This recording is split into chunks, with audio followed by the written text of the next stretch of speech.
Hello, welcome to Physics 2 Lab. Well, I hope by now you have watched the introduction video that I have sent you. If you haven't watched it, please watch that video before you start this lab. That tells you really how to do the experiment, what are the things that you need, and most of all, how to access the assignment Dropbox to find the lab manuals for each lab, now how to download it and how to complete your report, how to upload it. Also, I want you to watch the movie on how to draw a graph using Excel.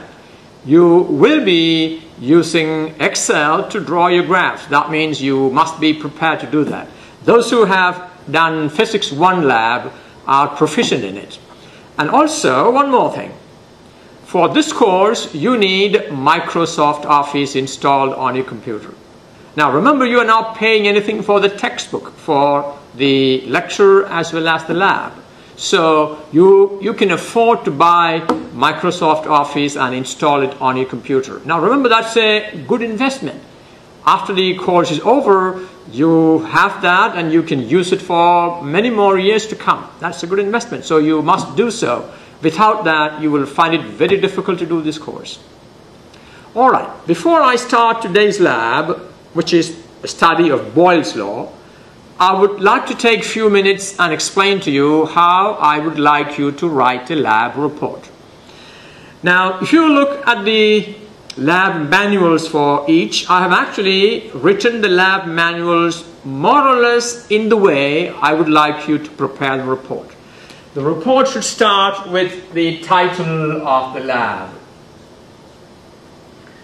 Now, the first item I would like you to have is the purpose of the experiment or the objective.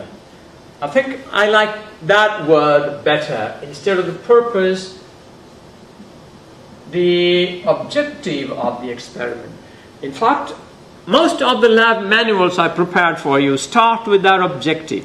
What is the aim? What are we going to do today in our lab? For example, in today's lab, our objective, our aim is to measure the number of moles of air enclosed inside the cylinder using Boyles law. That's our objective. That's the purpose of the experiment. So write that in your own words. Don't copy and paste mine. But even if you do that, if it is a correct sentence, sometimes I make mistakes. Now, your report must be written in correct English. Very important, because I'll be looking at your communication skills and also your ability to write and present a good report. In addition to the physics aspect, your ability to write a good report is also important in here. Now, the second is give a list of equipment that you use for the lab. It's very important because you are not physically present in here, so you must be familiar with what equipment are used in the experiment. And the third part is a very brief description of the theory of the experiment. The theory of the experiment. For example, what is the theory of today's experiment? Today's experiment is investigation of Boyles law. Use Boyles law to measure the number of moles of air in that container. Now, the theory is based on the universal gas law. You know that PV equal to nRT. Now, this will become Boyles law when the temperature remains a constant. So our study is based on the study of the pressure versus the volume. We will be changing pressure and measure the volume corresponding to each pressure. That means each experiment we will be changing something. That will be the independent variable. So in this case, we will be changing the pressure. That will be the independent variable. And we measure the volume. That is the dependent variable. Now, every time you write an equation in the theory part, I want you to write it in the form y equal to mx. Now, well, the equation is actually y equal to mx plus b. In most cases, that b, the y-intercept, will be 0. But experimentally, you can make errors. And I expect you to make errors. And then that b will not be 0. But at the moment, I want you to understand the equation of the form y equal to mx, where x is the independent variable and y is the dependent variable. So, what will be this equation in this form? Now, y will be replaced by the dependent variable. Now, the dependent variable here is v, and the independent variable is your p.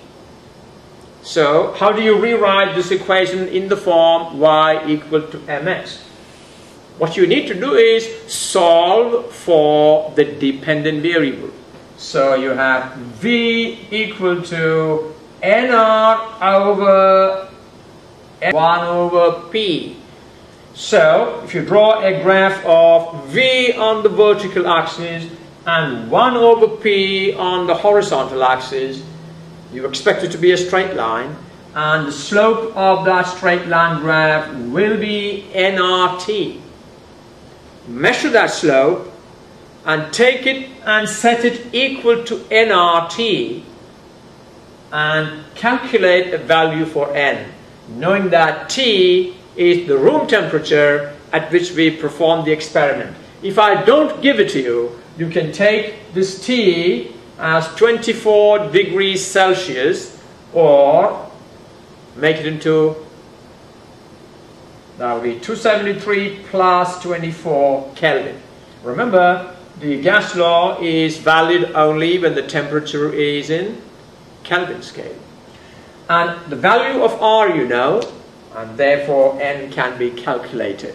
So, third part of your lab report is a brief theoretical background, and that must include the equation in the form y equal to mx, because it is that equation that you will be using the graph. Okay, I'm going to take that off now.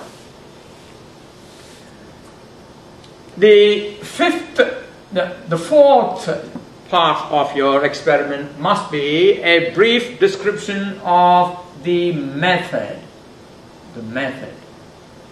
Now, I have given you a description of the method, not very much, in the lab manual, but in there I asked you measure the area of the piston, measure the pressure, and so on. In fact, those are instructions for you to do, but obviously I help you to do them. But when you write the report, you must use reported speech. Now, what is that? You should say the area of the piston was measured, the pressure corresponding to this particular, well, we will be putting weights on top of here, which will then exert the pressure. So you would say a 500 gram was placed on the platform. I will ask you, place 500 gram on the platform. When you write, you must say a 500 gram was placed on the platform and the corresponding volume was measured. So the method must be in reported speech. I want you to give a comprehensive description of the method of the experiment. It is very important because, particularly because you are not performing the experiment individually. I'm doing it, but you must give me a description of the method as though you did it. All right? So that's the fourth part. Fifth part will be the measurements you take. So that will be data. and all data will be tabulated. In most cases, I will give you the tabulation in the lab manual, but in some cases I will not. I expect you to produce a table and tabulate your values. So data tabulation. And number 6 will be interpretation of the data. Interpretation of the data. Now, what is that? For example, in your theory, you have V equal to nRT times 1 over P. To interpret your data, you draw a graph of V on the vertical axis and 1 over P on the horizontal axis. Well, that is part of the interpretation. Once you draw the graph, you must measure its slope. Now, you must show on the graph how the slope has been measured. So, draw the graph and measure the slope and write it down here also and on the graph paper. And number 7 is calculation. Calculation. The information obtained from the graph is used to make the calculation.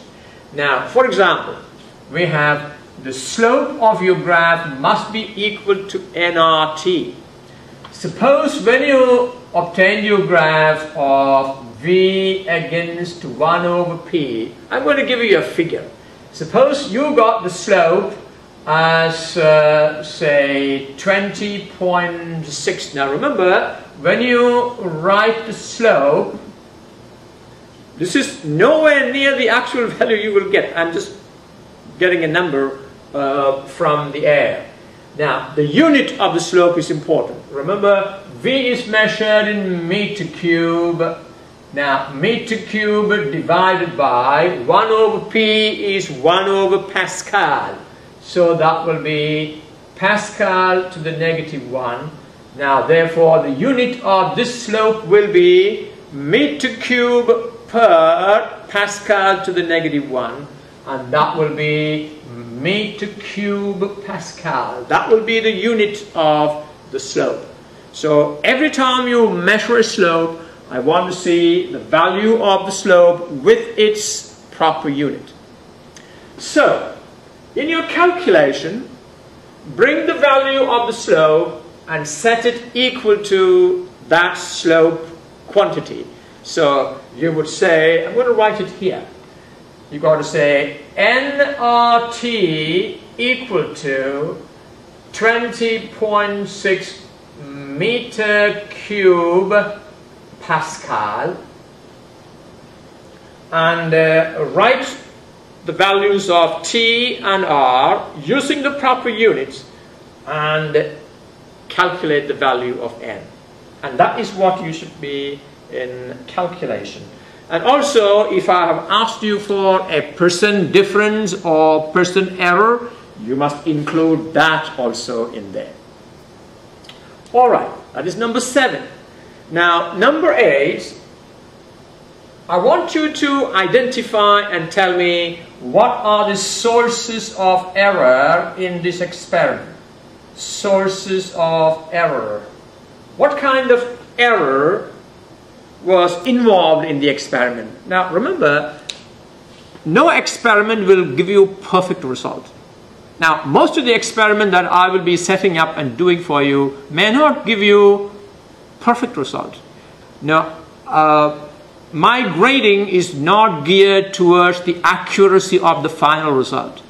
My grading will be based on the method, how you present, how you use the data, how you tabulate the data, how you use the data, how you calculate. The process of doing carries much more weight than the accuracy. Although the accuracy carries, you know, maybe about 2 or 3%, but you can actually get an A by doing the process properly. Okay, so tell me, what are the sources of error that you notice in the experiment, and tell me how best I can improve that experiment, or you can improve that experiment. That is in number 9. And finally, that's number 8. Finally, number 9, there will be some questions at the end of every lab. Answer those questions. Now, that's very important. Now, don't leave them alone saying that, well, I don't know how to do them. You got to know how to do them. If you have questions, get back to me and we will discuss. And also, you can actually discuss these questions on the discussion board. Now, use the discussion board as a means of teaching each other, learning from each other. Now, use it as a forum for creating a community of learners. Now, remember, when you communicate each other among yourself, you have a better confidence. Is that right? So you feel like you're part of the community. So use that discussion board in discussing these kind of things. And also you can discuss any issues that may arise in the experiment. Well, that is how the lab report must look like. Well, I think I have covered everything about today's experiment. Today's experiment is study of Boyle's law and measuring the number of moles of air in there. Now, I'm going to set it up and allow you to take the readings on your own. I will load up the weights each time. Now, when I place a mass, the force will be mg, the weight. And remember, a force of mg is distributed in the area of the piston. There is a piston inside, and as the pressure is applied, the piston is going to move down. So the force you apply here is distributed over the area of that piston. Therefore, the pressure value will be the force divided by that area. I have given you the values that will help you to calculate the area of the piston. So for each mass value that I put there, the pressure will be force will be mass times g divided by the area. That's how you calculate the pressure for each mass that I put there. Well, you will be able to understand that when you see how I have set up the experiment. All right, now we can start taking the measurements. This is the equipment we will be using to study Boyle's law. It contains a certain amount of air enclosed inside this cylinder, and the cylinder has a piston inside and it has a platform on the top. We will assume that the pressure of the air inside now is the atmospheric pressure, and we can measure the volume of the air using this graduated scale. Now the volume is 35 milliliter. The scale is graduated in milliliters. So the pressure is 1 atmosphere. Well, you got to write that in the absolute unit. That will be 1.01 times 10 to the 5 Pascal, or 101 kilopascal. Well, so the pressure now is approximately 100 kilopascal and the volume is 35 milliliter. I'm going to increase the pressure by loading a mass of 500 gram. Now, you've got to calculate the increase in pressure there, which I have given the calculation in the worksheet. So now the pressure is 100 kilopascal plus the pressure exerted by this 500 gram, and measure the volume. I will load this in steps of 500, 1000, 1500, 2 kilogram, and so on. So as I keep loading, I want you to take the readings. Alright, so get ready to take your readings. Now you need to take the reading corresponding to the bottom of that dark triangular shape. This is the reading now, which is 35 milliliter. Alright, I'm going to now load it up with a mass of 500 gram and take the new reading now.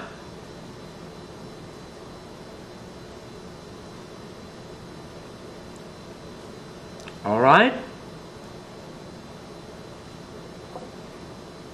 I'm going to add another 500 gram and take the reading now.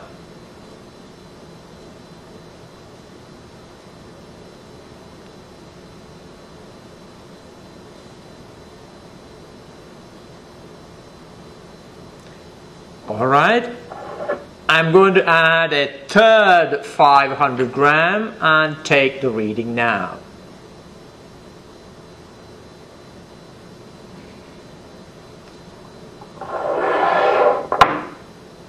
I'm going to add a fourth 500 gram.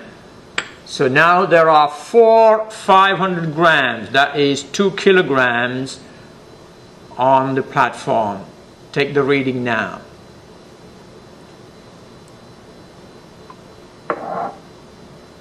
I'm going to add the fifth 500 gram now. There are 5 500 grams now.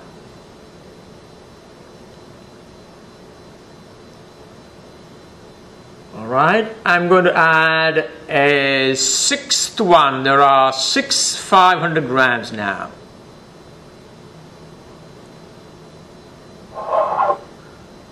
And finally, I'm going to add one more, so there are 7 500 grams now. Okay, we are now going to take the reading while I remove these 500 grams one by one.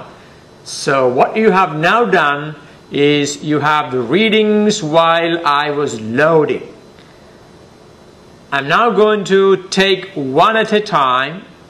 You've got to get the reading while unloading. Now remember, for 7 500 grams, that is 3,500 kilogram, this is the reading while loading and also the reading while unloading. Okay, I'm going to remove a 500 gram. Now what you have here is the reading while unloading for 3 kilograms. That is 6 500 grams. Okay, I'm going to remove another 500 gram and you have the reading while loading or while unloading for how many 500 grams now? 5. That is 2,500 kilograms. 2.5 kilograms. I'm going to now remove another one, leaving now 4 of those 500 grams. Take the reading now.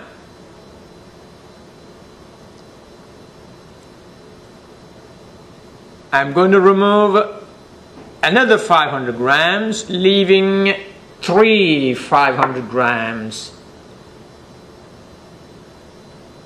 So this is the reading while unloading for 3 500 grams. That is 1.5 kilogram. I'm going to now remove another one. We have now 2 500 grams. This is the reading while unloading of that. Alright, I'm now going to remove one more, leaving the last 500 gram there. That's the reading while unloading.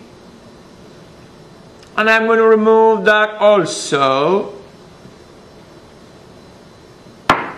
There are no masks now.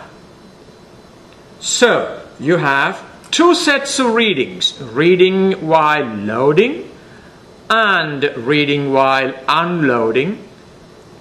You need to take the average so that you have the volume values for each load. That means you need to calculate the pressure each time and the corresponding volume.